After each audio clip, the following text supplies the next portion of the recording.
As we looked around the web this morning, we found a few reasons for Dr. Phil and me to make long story short.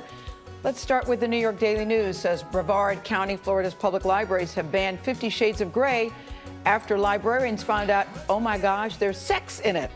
That all 19 copies of the erotic novels will be pulled from circulation just as soon as readers who check them out bring them back. A little late to that party, I think. Yeah, 50 Shades of Grey. I guess the original title was This Never Really Happened, but that didn't sell very well, so they changed it. I now want to check it out, Phil. I now want to check it out. Okay. Now, this is police in Phoenix say a woman faked having breast cancer so she could get breast implants. Newsday says the 27-year-old woman is charged with fraud and theft after raising $8,000 for surgery. You can't get it for $8,000, can you? Why are you asking me? Just, well, no. I mean, maybe she's just getting one side done and then she'll come up with a new disease for the other side. I hear it's very expensive. The El Paso Times says Carl and Carol Keffner are on a quest to eat at every Whataburger in existence.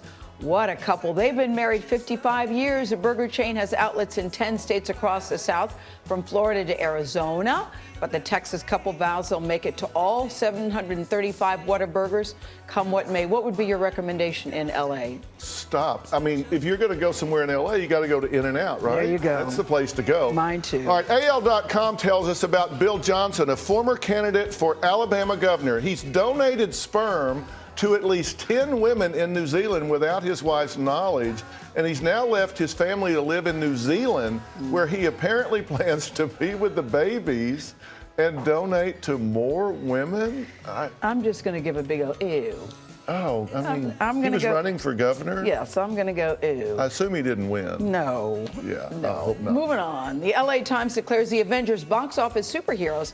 Listen to this number. The movie took in about $200 million for the best opening weekend in Hollywood history, smashed all the records set last year by Harry Potter and the Deathly Hallows Part 2. That's a lot of people watching a movie, right? I think so, too. You notice everybody in it always looks really good in tights? Yeah. Wouldn't you hate to have superpowers, but you look crummy in tights? Yes. All right, and the New York Post looks at the commuter taking revenge against a Romeo bus driver. The woman has taped up flyers along his bus route, complaining that the married driver uses his job to flirt with women all day.